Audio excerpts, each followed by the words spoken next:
Oke, bismillahirrahmanirrahim. Assalamualaikum warahmatullahi wabarakatuh. Rabbi shrah li sadri wa yassir li amri wahlul 'uqdatam min lisani yafqahu qawli. Apa kabar teman-teman semuanya? Mudah-mudahan senantiasa dalam lindungan Allah, senantiasa dalam keadaan sehat walafiat ya, meskipun saat ini kita masih melakukan learning from home, belajar di rumah, mudah-mudahan tidak mengurangi semangat teman-teman semua. Oke, kali ini kita akan tadabur ya, seperti biasanya Bu Indah. Tadabur di hari Selasa, jarang ya di kelas 5, biasanya di kelas lain. Alhamdulillah sekarang jadi bisa di kelas 5. Kita akan sedikit ngobrol nih tentang Quran surat An-Naml ayat 62. Teman-teman boleh dibuka ya Qurannya, surat An-Naml ayat 62. Quran yang ada terjemahnya biar teman-teman bisa baca terjemahannya di situ.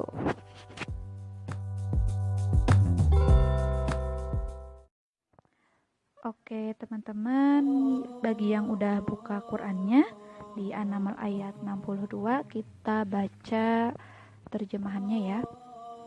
Bismillahirrahmanirrahim. Atau siapakah yang memperkenankan doa orang yang dalam kesulitan apabila ia berdoa kepadanya, dan yang menghilangkan kesusahan, dan yang menjadikan kamu manusia sebagai khalifah di bumi? Apakah di samping Allah ada sesembahan yang lain? Amat sedikitlah kamu mengingatinya.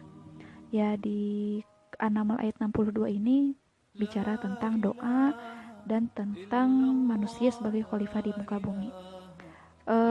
Bu Indah referensinya saat ini dari kitab Tafsir Ibnu Katsir halaman 701 jilid 6. Tapi yang akan kita bahas di sini adalah tentang doa.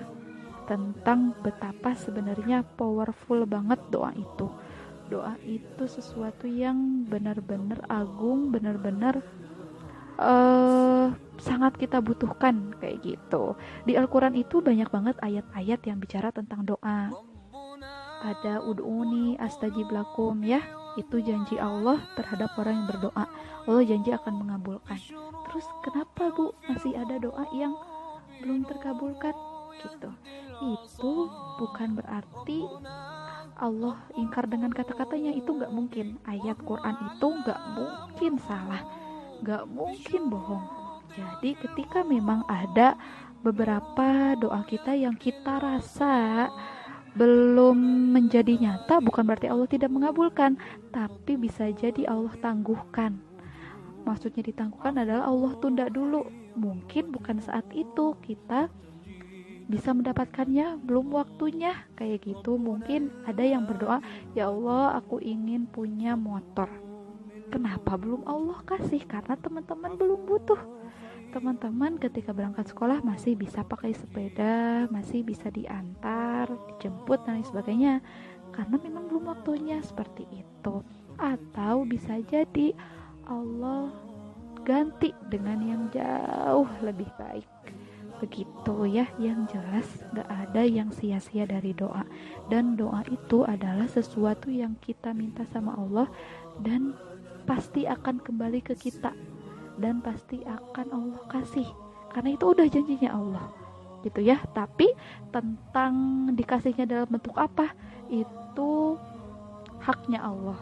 Allah yang lebih tahu mana yang terbaik buat kita ya. Seperti dalam Quran surat Al-Baqarah ayat 216 juga Allah mengatakan tuh di situ, intinya Allah lebih tahu mana yang lebih baik buat kita kayak gitu, dan kita mah nggak tahu gitu ya. Nah, di tafsir ini juga mengatakan bahwa ketika seseorang dilanda kesulitan atau kena bencana, musibah dan sebagainya,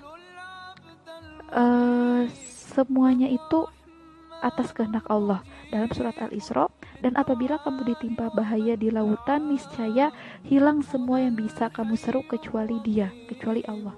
Kita tuh lagi sesulit apapun, ketika kita ya tadi lagi ada di tengah lautan, susah buat minta pertolongan ke siapapun, bener-bener di tengah lautan, gak bisa menghubungi siapapun, gak ada sinyal, gak ada orang lain, bener-bener yang cuma bisa kita mintai tolong itu cuma Allah.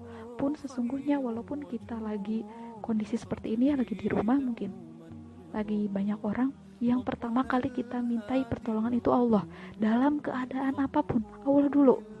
Kita lagi susah, lagi sebelum kita harus ikhtiar ya teman-teman, kita juga harus ikhtiar, kita harus berusaha untuk agar terhindar dari suatu kesulitan atau bencana, itu harus. Tapi yang pertama kali kita mintai adalah pertolongan Allah dulu, kemudian kita berikhtiar, kemudian kita tawakal, kita serahkan semuanya sama Allah gitu ya. Tapi teman-teman, yang namanya berdoa itu gak hanya ketika sulit, gak hanya ketika khawatir, gak hanya ketika takut. Ketika kita lagi senang, kita juga perlu berdoa ya. Yang namanya ingat sama Allah itu gak cuma ketika susah, tapi juga ketika lapang. Ketika lapang kita berdoa agar Allah menetapkan kita sebagai golongan orang-orang yang bersyukur, agar dengan apapun nikmat yang Allah berikan kepada kita saat ini, kita tetap bisa bersyukur, kita tetap tidak sombong, kita tetap bisa menikmati apa yang Allah berikan ya. Begitu. Selanjutnya teman-teman, di sini juga ada Quran di surat An-Nahl ayat 53, dan apa saja nikmat yang ada padamu maka dari Allah lah datangnya, dan bila kamu ditimpa oleh kemudaratan maka hanya kepadanya lah kamu meminta pertolongan. Kita sekarang teman-teman lagi kangen sekolah, ibu bapak juga semuanya ya kangen buat bisa sekolah lagi, belajar lagi seperti biasa di sekolah, karena kita memang saat ini sedang Allah uji dengan wabah yang ada. Di sini dikatakan bahwa sesungguhnya semua itu datangnya dari Allah, dan ketika kita ditimpa wabah seperti ini, ya hanya kepada Allah kita minta pertolongan. Jadi teman-teman, setiap hari, bahkan mungkin setiap habis sholat, atau mungkin ketika teman-teman lagi duduk, ketika memang teman-teman lagi sempat berdoa, doakan agar musibah ini segera berakhir gitu, agar semuanya Allah cabut lagi. Karena yang namanya virus ya teman-teman, kita imani bahwa semua yang ada di muka bumi ini, yang ada di langit dan bumi, itu semuanya bergerak atas seizin Allah, semuanya diciptakan atas seizin Allah. Jadi termasuk virus itu, yang nyiptain Allah, yang bisa ngangkat Allah. Maka yang perlu kita doakan adalah kita perlu meminta sama Allah agar Allah segera mencabut kembali virus yang sudah Allah turunkan itu, ya, agar kita bisa beraktivitas lagi seperti biasanya. Ketika pun kemudian Allah menunda doa kita itu, maka kita pastikan kita tetap berada di barisan orang-orang yang tetap beriman, orang-orang yang tetap bertawakal, orang-orang yang tidak berputus asa dari rahmat Allah. Jadi enggak kemudian kita putus asa gitu ya, udah doa, nah ini teh masih belum sekolah juga, tadinya 2 minggu ditambahin lagi 2 minggu dan lain sebagainya.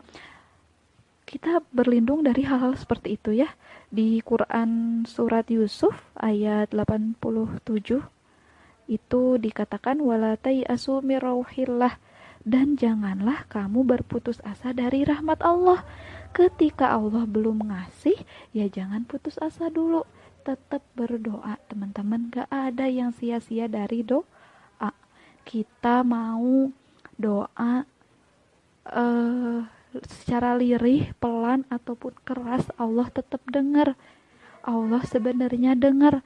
Cuma bisa jadi ketika memang Allah menunda karena Allah senang sama doa-doa kita. Emang mungkin kata Allah tuh, ini mah enakeun doanya, aku ingin hambaku ini tetap melantunkan doanya, nanti baru aku kasih. Kayak gitu bisa jadi Allah tuh memang senang sama doa-doa kita. Kita tetap harus husnuzon ya teman-teman. Gimana caranya kita itu menguatkan keimanan ketika kita berdoa. Benar-benar yang namanya doa ini adalah sesuatu yang butuh keimanan full dari diri kita, dimana kita harus percaya kalau Allah mendengar, kalau Allah pasti mengabulkan, kayak gitu. Dan yang namanya doa itu gak bakal ada yang sia-sia. Ketika memang ya mungkin ketika pun tidak terkabulkan di dunia, maka insya Allah jadi tabungan kita di akhirat. Kayak gitu ya teman-teman, mudah-mudahan banyak yang bisa teman-teman petik dari tema hari ini. Tugasnya nanti ya di grup, sebenarnya tugas yang utama adalah Bu Indah ingin teman-teman itu tetap mendoakan semua kebaikan untuk negeri ini, untuk seluruh muslim di dunia, untuk orang tua teman-teman, untuk keluarga, untuk ibu bapak guru, dan lain sebagainya. Gitu ya teman-teman. Mungkin segitu dulu untuk penyampaian hari ini. Mohon maaf untuk segala kekurangan. Mudah-mudahan banyak yang bisa kita ambil dari materi hari ini. Sampai jumpa lagi di materi berikutnya. Terima kasih. Assalamualaikum warahmatullahi wabarakatuh.